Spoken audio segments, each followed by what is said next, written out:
this expo so that you can take a look at those and see all the opportunities that are being shared here today.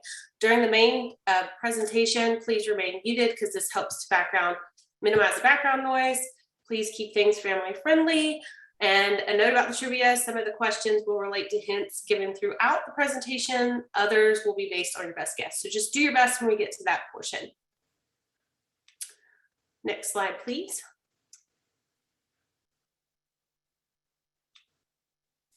And we'd love for you to participate with Menti. We want you to open up another tab, or if you're on your phone, go to your computer or vice versa.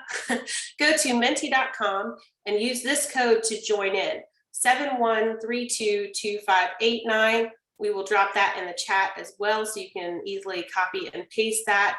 Use your device to interact with our slides as we go. Leave a comment, give some love to our nonprofit partners as they share about all that they do. And this is how we will play trivia at the end of the expo. So please go to menti.com and use that code, 71322589.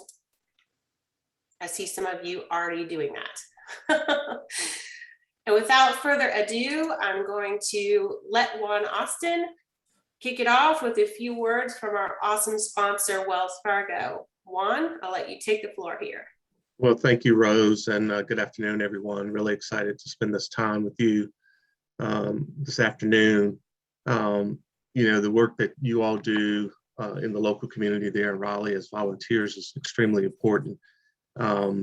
Our support of Activate Good and the 9/11 Day of Remembrance has been in place for a number of years now.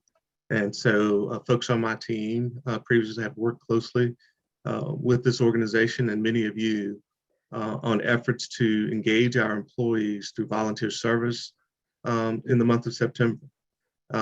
We know that these are great opportunities to build camaraderie and strengthen our teams in all of our companies. And although we are challenged by the realities of COVID-19 and the pandemic, we recognize that community support is still very important from the corporate community and support of our nonprofit partners. So as we launch into this month of action, I will call it, along with month of service, I want to thank you for all that you do and that your companies allow you to do in support of the greater Wake County community in Raleigh. Wells Fargo provides our employees with 16 hours of community service where they can choose paths across our communities to support their passions. Many of that is through just general volunteerism. It's often through serving on nonprofit committees and boards. And so thank you again and look forward to the session. Thank you so much, Juan, for being here and for helping to sponsor this September month of service and annual 9/11 remembrance. We appreciate you and all the wonderful service hours that Wells Fargo allows its employees to take on in our community. Thank you very much. All right, next slide. Some other faces you're going to see here today are myself. I am the volunteer programs manager here at Activate Good, and I will let my coworkers speak up and introduce themselves here briefly. Hey there, I'm Amber Smith. I'm the founder and executive director of Activate Good. Hello, I'm Natalie Chevalier. I'm the operations coordinator, and I'm manning the presentation behind the scenes. Thank you, Natalie, for doing that. Next slide, please. All right, just a little bit about me. I just feel fortunate that I get to connect with so many of you wonderful, like-minded folks who just want to get out and serve our community here in the Triangle. It's very inspiring to witness all the good you all do, even in the midst of this terrible pandemic that is just tiring all of us. So thank you for giving back, regardless of that, and getting out there to serve. We appreciate you more than you know.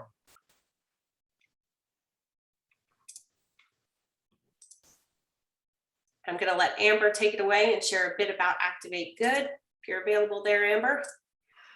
Hello. So once again, thank you so much for your patience earlier as we worked through some technical challenges, and we're just really excited to have you here today. As Rose mentioned, this is a special virtual expo because it doubles as the kickoff to our September month of service and 9/11 remembrance activities.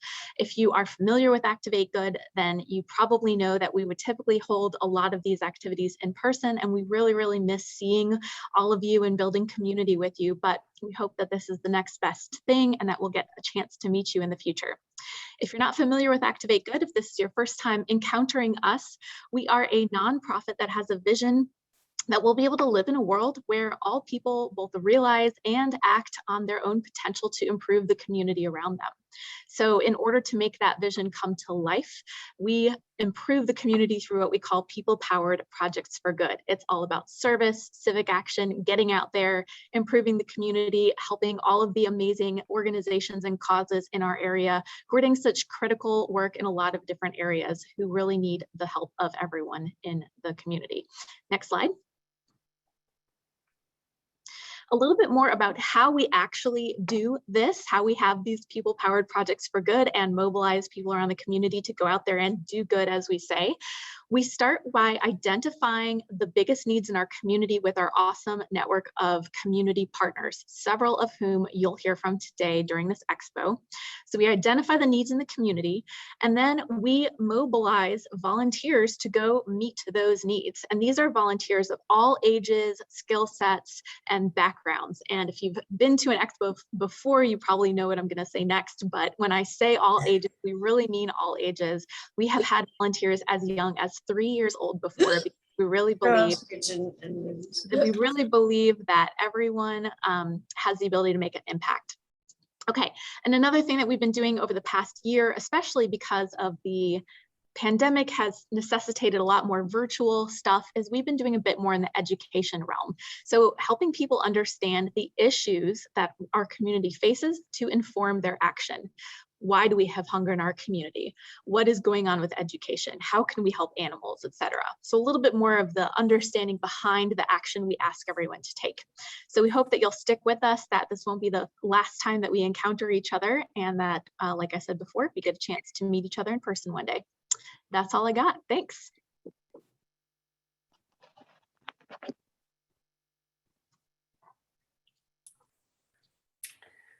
And we're here today to certainly share about the September month of service and annual 9/11 remembrance. In a non-COVID world, Activate Good would typically host a 9/11 day of service with about 100 shifts taking place in one day, topped off with an evening commemoration with even more ways to serve. But we had to pivot, as many nonprofits did last year, and we hosted a month of service. We found that that worked phenomenally last year. We're doing the same thing this year, and we're kicking that off today. So we are so happy you're here with us to celebrate that and to help honor those who were lost 20 years ago, which is just so hard to fathom.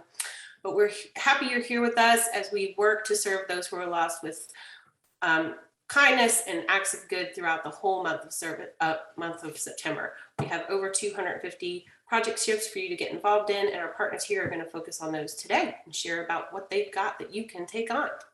Next slide. We're going to kick off our introductions. The first community partner here, I'm so sorry. Today's presenters are the Diaper Bank of North Carolina, the Food Bank of Central Eastern North Carolina, Junior Achievement of Eastern North Carolina, Oak City Cares, Mothers Against Drunk Driving, and the Salvation Army of Wake County. So you're going to hear about a variety of causes today, and I'm going to let the Diaper Bank kick that off. Next slide, please. Michelle Old, the Executive Director, is here to share about the tremendous amount of work they've been doing and their current opportunities. Take it away, Michelle. Good afternoon, everyone. Thank you so much to Activate Good for making this possible. We appreciate it. We started the Diaper Bank in 2013, and our goal was very simple: to provide 50,000 diapers in Durham. We now provide over 4 million diapers statewide with 3 warehouses across the state. Durham is our largest warehouse that serves the greater Triangle area and also dispatches our mobile diaper bank that goes across the state. The reason why we have a diaper bank is 1 in 3 families experience diaper need. There's no assistance for diapers. WIC and food stamps do not cover them, and they cost up to $100 a month. So families are literally making choices between buying food or buying diapers. And every single time they will choose to feed their children and try to make those diapers last as long as they can. So we're seeing babies left in one diaper a day, families rinsing out and reusing diapers, and parents making really tough decisions about basic needs that they shouldn't have to make. You know, COVID has flipped the whole world upside down, and we are feeling the effects of it acutely. During COVID, we've seen a 400% increase in diaper requests, an 800% increase in period products, and a 2,000% increase in adult incontinence supplies across the state. Typically, before COVID, we worked with 400 to 600 volunteers a month. That has gone down to 40 a month. And we are, can I say desperate? We are desperate for volunteers. We are literally wrapping the products to get them out the next day. You know, there's a lot of talk about food insecurity during COVID and beyond that. And it's so important that we're talking about that. It's also important to know that 100% of the time, if the family is struggling for food, then they're struggling for hygiene items. There's absolutely no assistance for them. And so I encourage you to look at our opportunities that we have coming up. We have some take-home opportunities where you can gather a product, take it home and package it and bring it back. We also have 2 events coming up on Friday and Saturday. Friday still has some open opportunities, so we would love for you to join us and help us cover bottoms and distribute dignity across North Carolina. Thank you so much, Michelle, for sharing about that. And you all do such tremendous work throughout our entire state. We're so grateful for all of those that you serve. Thank you so much for your tremendous help. Thank you. And next we have the Food Bank of Central Eastern North Carolina here, and Leah Steffens is going to share about opportunities in Raleigh and Durham. Hey y'all. First, I just want to say it's amazing to see so many people who are so invested in their communities, and it's so awesome to be presenting with so many different other community organizations that are just doing that really important work. As Rose said, my name is Leah Steffens. I do work at the Food Bank of Central Eastern North Carolina at our Raleigh branch. Briefly, before I start going into our volunteer opportunities, I just want to share why volunteers are so essential to our mission. So we're serving 34 counties throughout our Central and Eastern North Carolina. That is a little over a third of the state. And it also makes us the largest food bank in North Carolina. Throughout the area that we're serving, they're estimated to be over 756,000 people who are considered food insecure.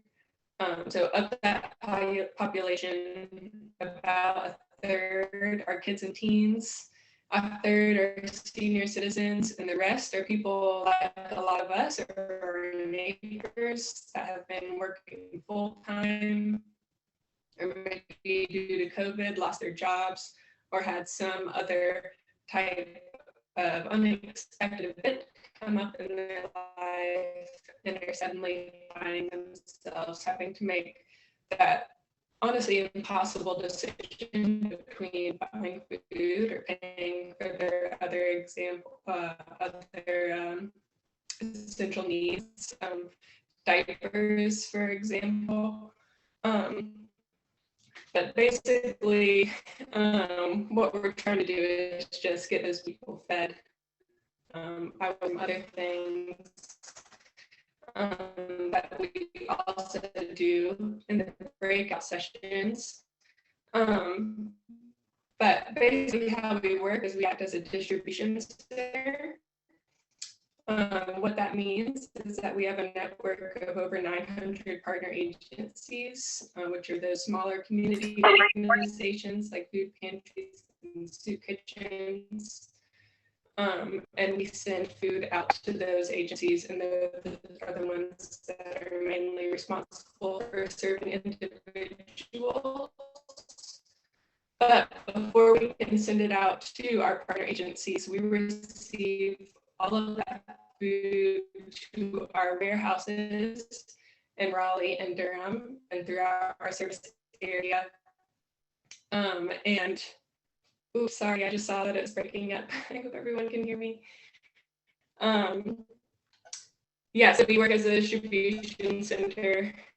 Mainly we receive food at our warehouse in huge bulk quantities, which is where our volunteers come in. You guys are so essential. We really need to and repack all of this food. So sorry, I'm just saying that. Anyways, volunteers are so essential to our mission. We do have regular shifts with Activate Good, but especially we have a lot throughout the month of September. And not only is that a month of remembrance, but it is also Hunger Action Month, which is just a month dedicated to making our communities more aware of the issues of hunger and also taking action in whatever form that makes sense to you, whether that be volunteering or donating. But we really hope that you'll come and help us out, volunteer with us. Thank you. I hope everybody heard most of that. I hope everybody can hear me okay. I know that was a little bit laggy on my end. I don't know if it's just Leah's audio or all of ours, but there's a lot of folks here. So bear with us because in the breakout rooms it might be a little bit easier to talk in smaller groups. Natalie, if you want to move ahead to the next presenter. We have Jerry and Dina here to share with us about Junior Achievement of Eastern North Carolina. Jerry and Dina, take it away, and I'm crossing my fingers we can hear you really well. Thank you so much, Rose. How is everybody? So thank you all for joining us to hear more about these great organizations. Junior Achievement, I don't know if you're all familiar with us, but and you can hear me. Junior Achievement's mission, I had a little chat box there. So we facilitate partnerships between schools, corporate supporters, classroom sponsors, and volunteers to inspire and prepare young people to succeed in a global economy by teaching entrepreneurship, workforce development, and financial literacy to students in grades kindergarten through 12th grade. Junior Achievement's been around since 1919, so about 102 years. Our volunteers inspire students by teaching them, but also sharing their educational, business experiences, personal experiences with the students to inspire them to stay in school and get the skills they need to be successful in the workplace. Can I get the next slide?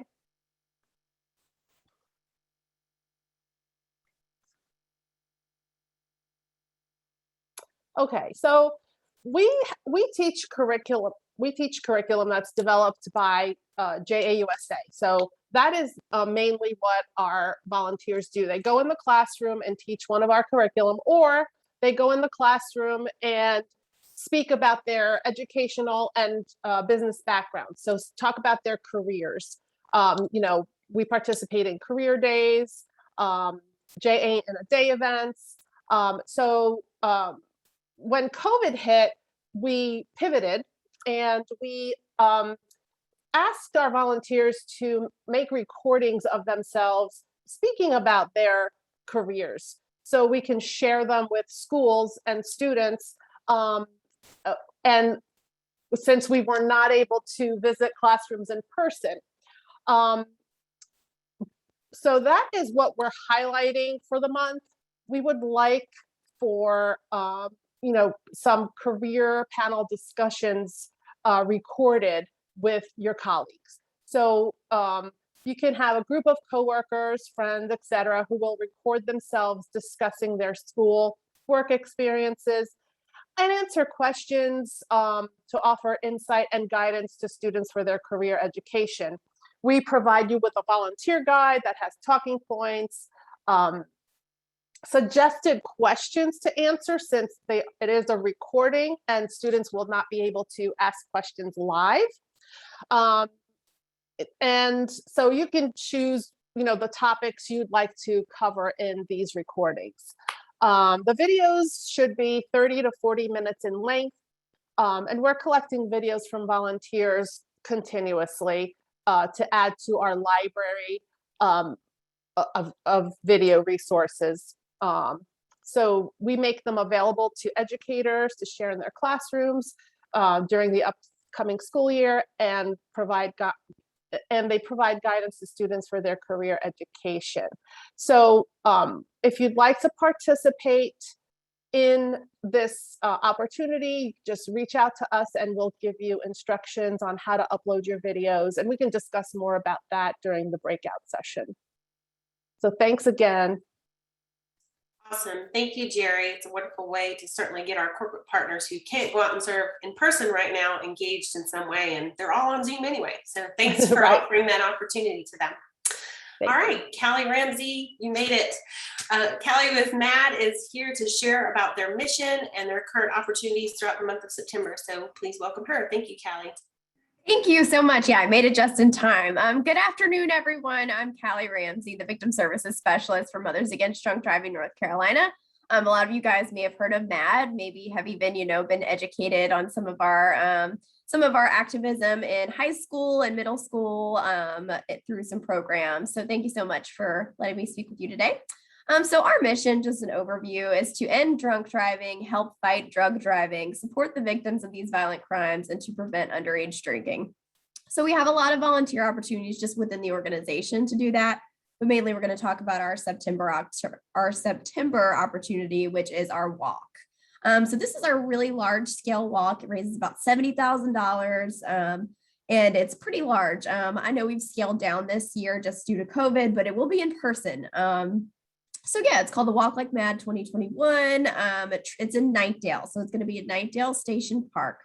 This is our signature fundraising event. It helps us raise awareness and funds to eliminate drunk and drug driving. So the goal of this walk is just to also raise funds, obviously, but to gather people who have lost loved ones or who have been injured themselves in drunk and drug driving crashes and give them a sense of community and for them to share their stories with each other and have that and build that system of support, because we feel it's very important to connect with people who have had these similar experiences, because it is such a tragic and isolating experience. So basically the volunteer opportunity, you would come, or volunteers would come and help us, set things up, help check in, help distribute waters and snacks at the finish line and at the starting line, help set up signs on the route, and also, just do any other tasks that we may need, help distribute t-shirts and things like that. So it's a really fun event. There's food trucks, there's a drunk driving simulator from some law enforcement, there's cornhole. Excuse me, and it should be really fun. Excuse me, I'm coughing, but thank you so much for letting me tell you about this opportunity. And there's a link to sign up on Activate Good's website. Thank you so much, Callie. I dropped that in the chat, and we'll also share it via email after this expo today. All right, I would like to introduce Laura Martin with Oak City Cares. Laura's going to share about their amazing cause and all the fine work they're doing to help those in need. Good afternoon, everybody. Is my audio okay? All right, so we're Oak City Cares. We are a multi-service center for people who are experiencing homelessness. We're a gathering space where people can connect with, listen to, and serve our friends who are experiencing homelessness. We opened in 2019 and we are located just south of downtown Raleigh. Every aspect of our service includes volunteers. So like Activate Good, we too are volunteer powered. And we appreciate our partnership with Activate Good because we have so many volunteers that come from you guys. We have, during the weekdays, we have basic needs opportunities, and these are going to be places where people help with laundry and shower. We have a lobby where guests can use the telephone and use computers. During COVID, we were open the entire time. So as you can imagine, it became pretty important for people to be able to share space, and to be able to be open and be with our guests throughout the pandemic was really important to us. On the weekends, we operate a community lunchroom, and we have about 50 civic, neighborhood, and faith partners who prepare and bring meals on site. And then we have a host of volunteers who come in and help provide hospitality and really make that a place where our friends who are experiencing homelessness can belong and feel welcome and feel known. So most of our opportunities for September are going to be for in-person volunteering, and what we really need are weekend hosts. So we feed about 300 people every Saturday and every Sunday right now. Pre-pandemic, it was about 600 to 800 people. And for those folks, just to have a place where they can come and feel like somebody knows their name, somebody cares what's going on with them. During the week, we have 25 plus partners who provide all sorts of services to our guests. And being able to connect with them and get to know them is important. So this is a key part of that. Anyway, I look forward to talking to you more in the breakout room. I thank Activate Good for the opportunity and look forward to meeting you at Oak City Cares. Thank you, Laura. We appreciate you and all the awesome work you all are doing over there at Oak City Cares. All right, our final presenter who you're going to hear from today is Thomas Harrison with the Salvation Army of Wake County. They have tons of ways you can serve in September, so I'll let him briefly share about those. Thank you, Thomas, and take it away. Yes, thank you. Can you hear me? Yes, we can. Okay, had a lot of technical difficulties. And I do want to thank Amber Rose and the entire Activate Good team, one, for helping me get to this point today, and also for this great program. And I'm a military veteran, and I think it's great that we're still taking the time with COVID going on, with all the things that are going on in the world, that we're still taking the time to remember 9/11 so that we don't go through stuff like that again. Just thank you for what you're doing and using this as an opportunity to just bring people together and show that the American spirit is still strong and that we do still care about helping others. So this month of service is great. The Salvation Army of Wake County, I'm the volunteer and resource coordinator. Again, my name is Thomas Harrison. And Salvation Army, our bottom line mission is to preach the gospel of Jesus Christ and to meet human needs in his name without discrimination. If we have a program and you come in, we're going to take care of it. We don't ask any questions. We just help you. So we could just go into the slides. I'll share a little bit there. All right. So for our current volunteer opportunities, I know I have a lot, so I'll just highlight a few of them. Our family store organizing and restocking blitz, and our production center organizing and restocking. Those two, the family stores, a lot of people don't think about it for volunteering, but the Salvation Army family stores, the proceeds from that go directly back into our other programs. So 93 cents on every dollar that we make goes directly back into all the other programs that we do throughout the year. And so even at the stores, we provide vouchers and stuff for people in need once they come through the counselors here. And as well as we have a shelter here in Wake County, in Raleigh, actually, the Women and Children Shelter. And so it helps support that as well as the other programs throughout the year. I have many of these different events, but the main 4 areas are the Center of Hope, again, where the shelter is, where our counselors are. We have a community center, we call it Red Shield Club. We have opportunities for the young people to go there. Even during COVID, once they open back up, we're able to provide summer camp and also what's it called, tutoring and allowing the kids to do the school. And now they're able to do the schoolwork there. So the family stores help out with a lot of that stuff. The other area will be our production center, which is connected to the family store. And that's where all the donations come in. And we did not shut that down, even though it was a short period of time for about a month and a half or 2 where the store was shut down. But we still kept taking donations because people had all this stuff, and you got moms and dads sitting at home with the kids like, hey, we're going to clean this house. And so that stuff came pouring in and it built up. And so I think everyone on this call knows that working in not-for-profit organizations, you don't have a lot of staff running around. So you need help. And the good thing is it brings everybody together to do these things. And I'll talk about these different programs in the breakout room. The last one I want to highlight was just the shelter cleaning event. It's just we're looking for volunteers to come in and just help spruce the place up and let the residents know who are going through enough in life as it is, that people do care about them. So we want to clean and sanitize it and make the mothers and children feel a little safe and, you know, smell a little nicer. So I just thank you for the opportunity. The Salvation Army, this is just for this month. We have, as the ladies, Magdalene Good knows, we have a ton of different opportunities for people who want to make a difference in our community for our neighbors in need. So thank you. And I salute everyone that's here today. Sharon, I'm hearing some great stuff with all these different organizations. So thank you.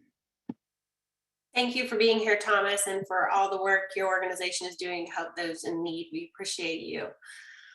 All right, everybody, the time has come for us to go to breakout rooms and get a little bit more in depth about these